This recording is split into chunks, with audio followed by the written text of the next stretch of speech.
Boa noite, boa noite. Estamos aqui para mais um Evangelho no Lar, como sempre fazemos todos os domingos. E nesse momento são exatamente 19 horas e vamos nesse momento elevar nosso pensamento ao Mestre Jesus, à nossa Mãe Santíssima, e vamos rogar. Ó Mestre Jesus, nesse momento estamos aqui reunidos em Teu nome e queremos Te pedir, Mestre amado, que vá chegando com esses Teus benfeitores amigos, vá adentrando cada lar que nesse momento nos recebe e vai iluminando, Mestre, com essa Tua luz, que vai chegando em cada cantinho, vai dissipando as trevas, vai levando embora o desamor, a desunião, as aflições de cada irmão, as tristezas, Mestre amado, a depressão e tudo aquilo, Mestre Jesus, que esse irmão, essa irmã esteja se sentindo mal, prejudicado.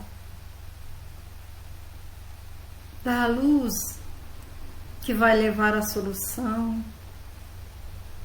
a esses problemas que perturbam o ambiente. Abençoa os irmãozinhos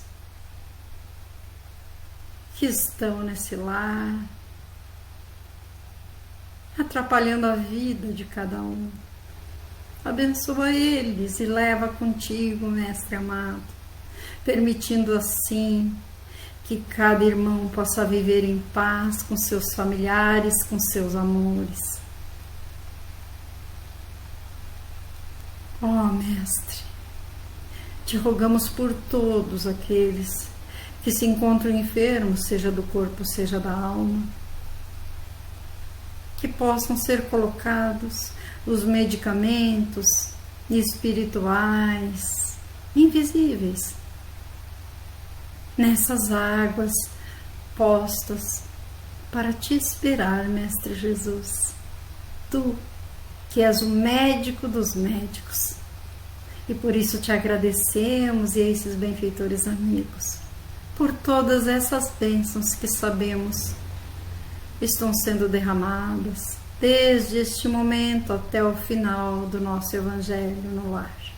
Muito obrigada, que assim seja, e fica conosco. E aí, boa noite, vamos iniciar hoje, para quem gosta de nos acompanhar, no capítulo 10 do Evangelho segundo o Espiritismo, que nos diz assim: bem-aventurados os que são misericordiosos, perdoai, para que Deus vos perdoe. Bem-aventurados, nos disse Jesus no Sermão da Montanha, porque bem-aventurados os misericordiosos, porque alcançarão misericórdia. Se perdoardes aos homens suas faltas contra vós, vosso Pai Celestial também perdoará vossos pecados. Mas, se não perdoardes aos homens, quando eles vos ofenderem, vosso Pai também não vos perdoará os pecados. Isso está em Mateus, capítulo 6, versículos 14 e 15. Se teu irmão pecou contra ti, cobra-lhe a falta a sós, entre ti e ele. Se ele te ouvir, terás ganhado teu irmão. Então, aproximando-se Pedro, disse-lhe: Senhor, quantas vezes perdoarei a meu irmão quando tiver pecado contra mim? Será até 7 vezes? Jesus lhe respondeu: Eu não vos digo 7 vezes, mas até 70 vezes 7. Isso também está em Mateus capítulo 18, versículos 15, 21 e 22. A misericórdia é o complemento da doçura, pois aquele que não é misericordioso não poderia ser dócil e pacífico. Ela consiste no esquecimento e no perdão das ofensas. O ódio e o rancor denotam uma alma sem elevação nem grandeza. O esquecimento das ofensas é próprio da alma elevada que está acima dos golpes que poderiam ser desferidos contra ela. Uma é sempre ansiosa, de uma suscetibilidade desconfiada e cheia de fel. A outra é calma, cheia de mansuetude e caridade. Infeliz daquele que diz: eu nunca perdoarei. Pois se não for condenado pelos homens, certamente o será por Deus. Com que direito reclamaria o perdão de suas próprias faltas, se ele mesmo não perdoa dos outros? Jesus nos ensina que a misericórdia não deve ter limites, quando diz que se perdoe a seu irmão, não 7 vezes, mas 70 vezes 7. Mas há duas maneiras bem diferentes de se perdoar. Uma é grande e nobre, verdadeiramente generosa, sem segundas intenções, que delicadamente poupa o amor próprio e a suscetibilidade do adversário, mesmo sendo ele quem está de todo errado.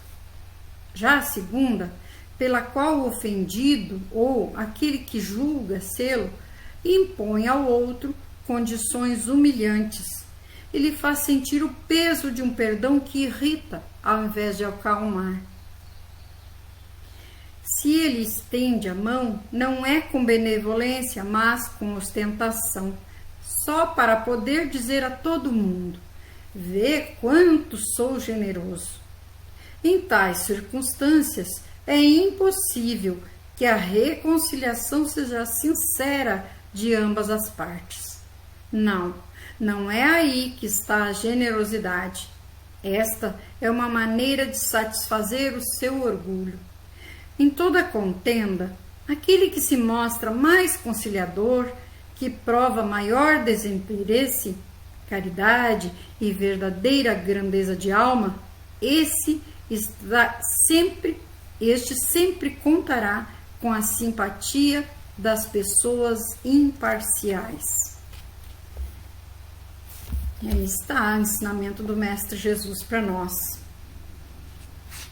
Ele nos diz ainda que nós somos regidos pela lei de causa e efeito, que nos faz experimentar as mesmas situações que proporcionamos aos outros. Portanto, sejamos misericordiosos para que possamos obter misericórdia, e perdoemos sempre para que sejamos perdoados pelos homens e por Deus.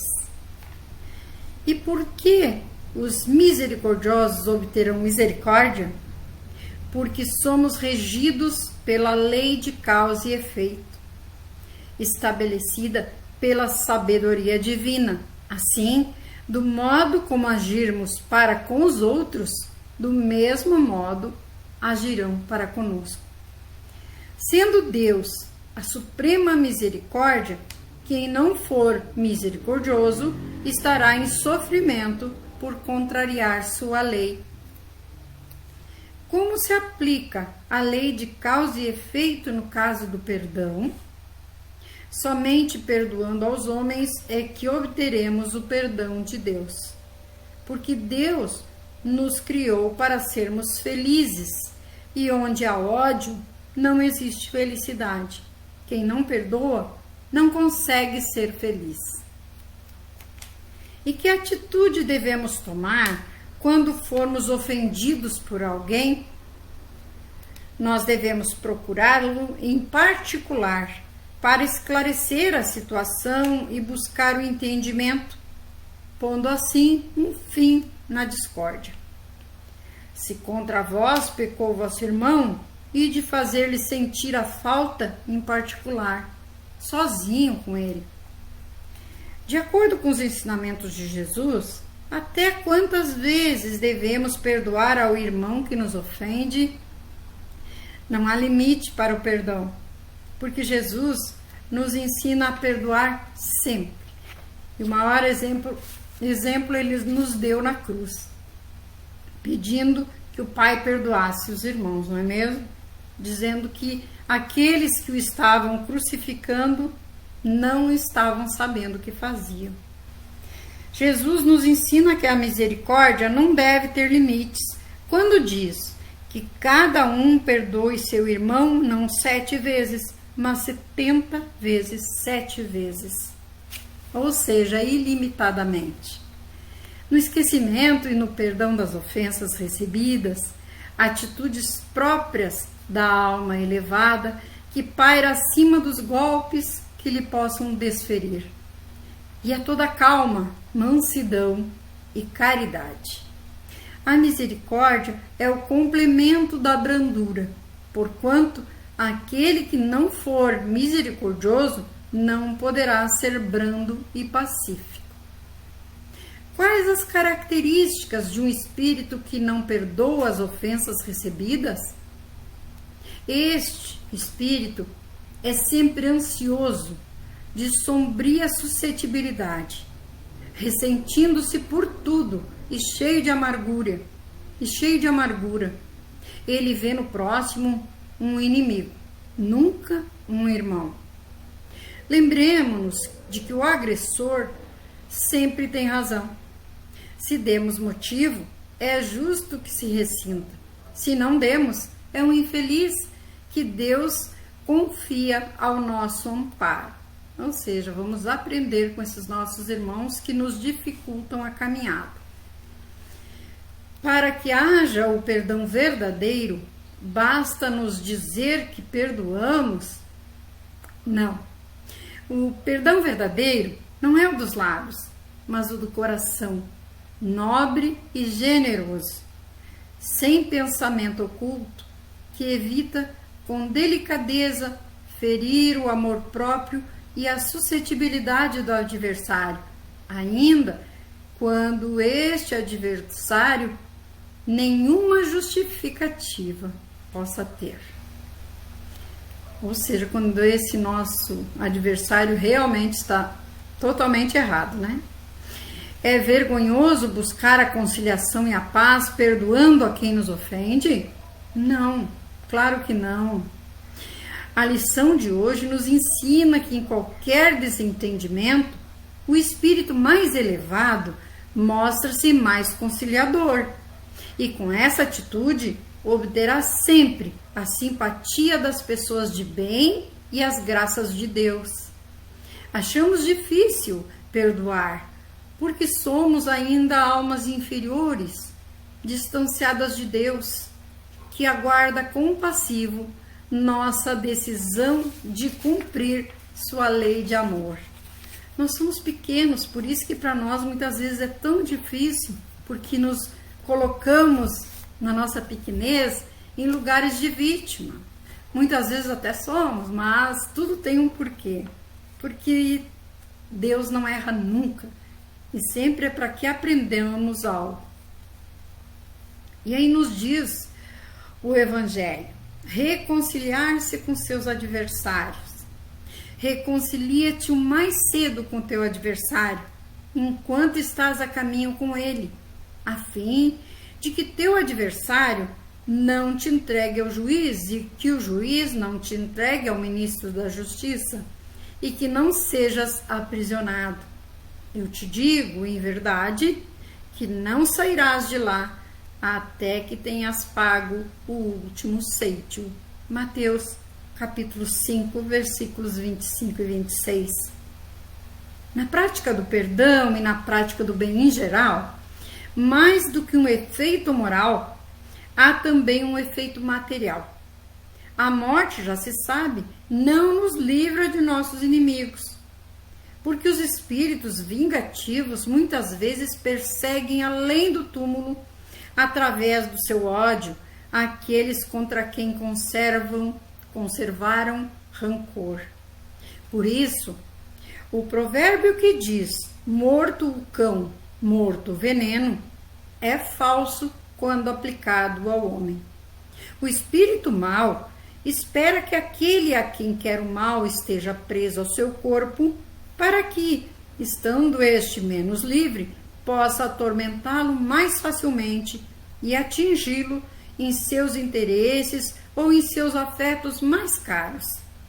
É preciso enxergar nesse fato a causa da maior parte dos casos de obsessão, sobretudo daqueles que se apresentam uma certa gravidade, como a subjugação e a possessão.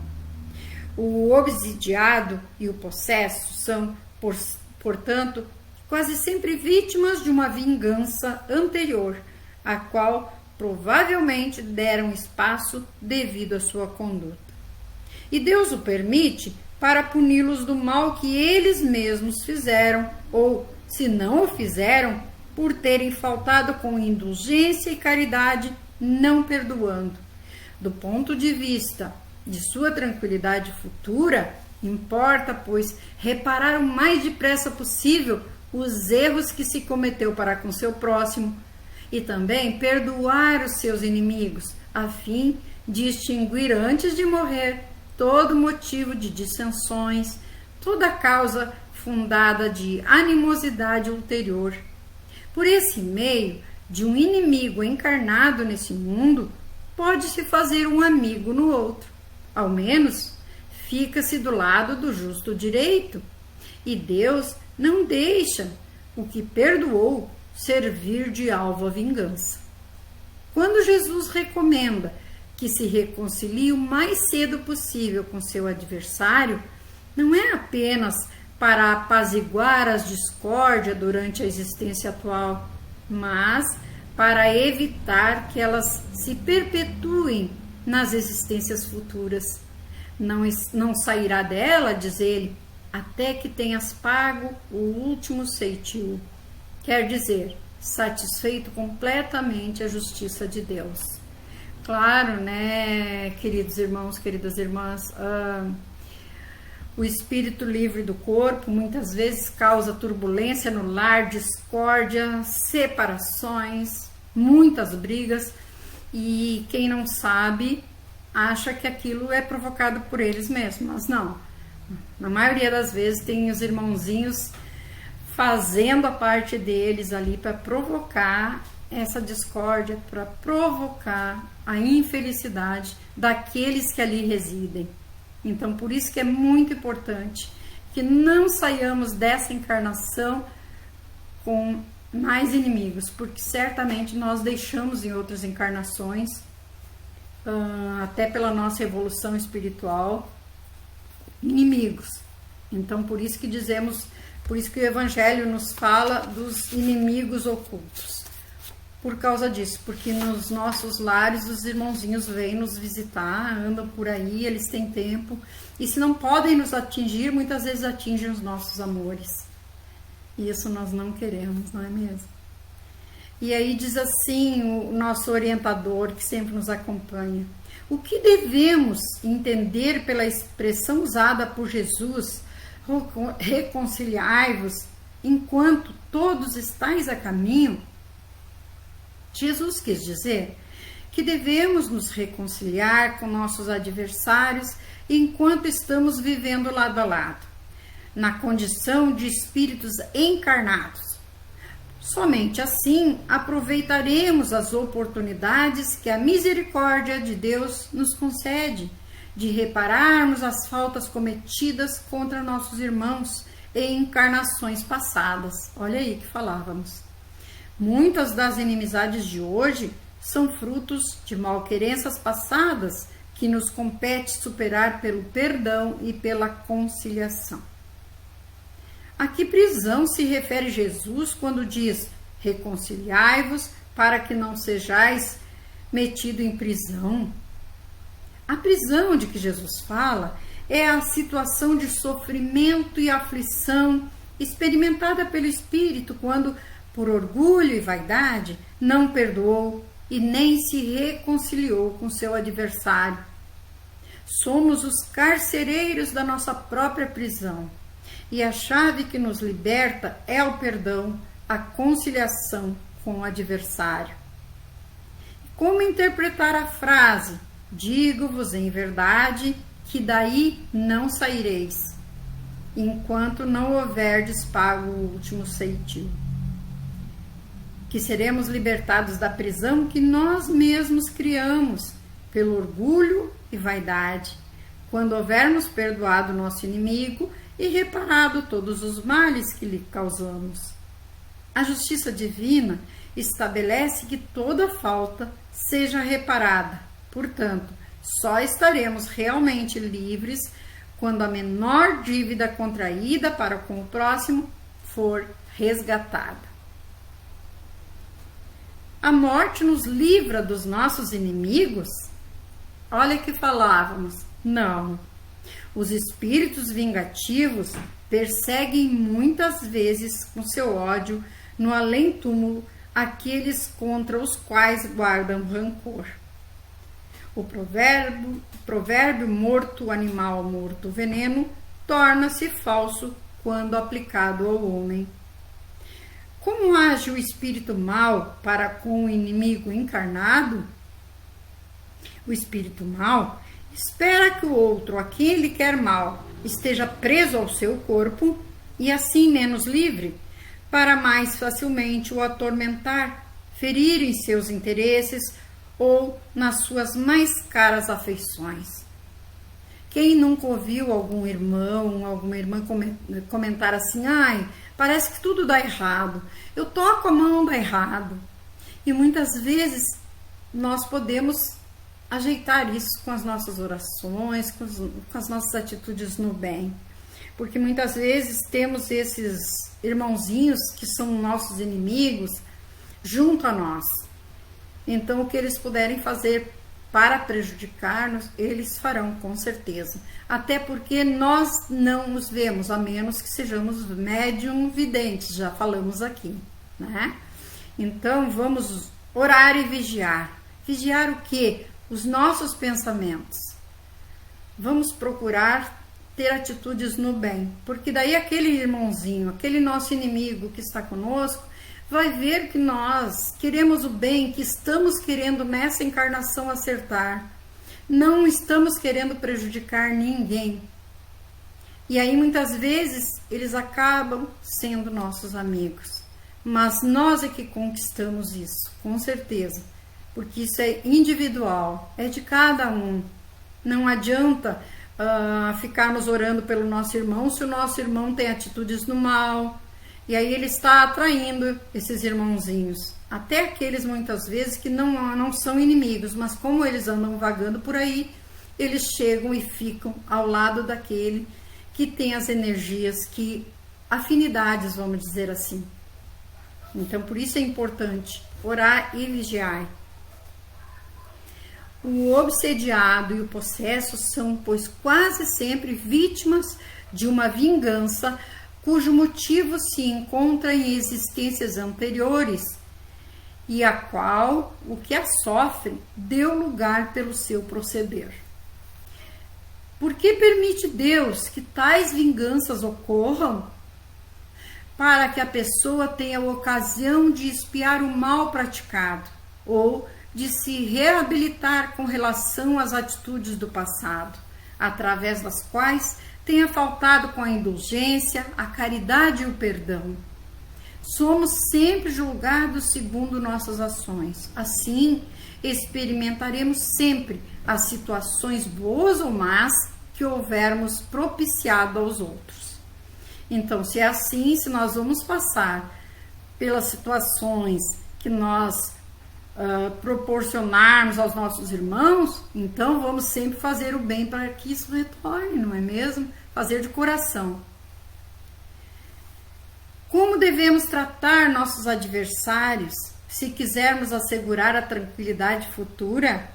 Devemos reparar quanto antes os agravos que causarmos ao próximo, perdoar os inimigos e reconciliarmos-nos com eles, a fim de que antes que a morte nos chegue, estejam apagados quaisquer motivos de mágoa, de rancor ou de futuras vinganças.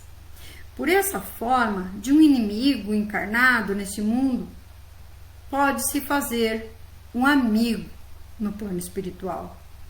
O que acontece? Se a despeito da nossa boa vontade, o adversário não aceita o nosso perdão, não aceita a reconciliação, o nosso pedido de perdão, quando nós somos errados, e até quando não somos, é bom que peçamos. Quando a dureza do adversário torna impossível a reconciliação, resta-nos pedir a Deus que lhe abrande o coração e nele confiar, certos de que nós fizemos a nossa parte. Trabalha, pois, quanto te seja possível no capítulo de harmonização. Mas se o adversário te desdenha os bons desejos, concilia-te com a própria consciência e espera confiante. Então vamos, sabendo que a nossa consciência está tranquila, vamos seguir em frente. Por quê? Porque Deus está vendo, Deus está anotando tudo, não fica nada passa aos olhos do nosso Pai de amor e de bondade. Então, hoje encerramos por aqui mais um Evangelho no Lar, lembrando sempre que temos, para quem quiser conversar um pouquinho, o atendimento fraterno pelo Messenger. E tudo que conversarmos ficará entre nós e Jesus. Que tenhamos todos uma boa semana. E mais uma vez, com as nossas águas já preparadas, vamos elevar o nosso pensamento e pedir: ó Mestre Jesus,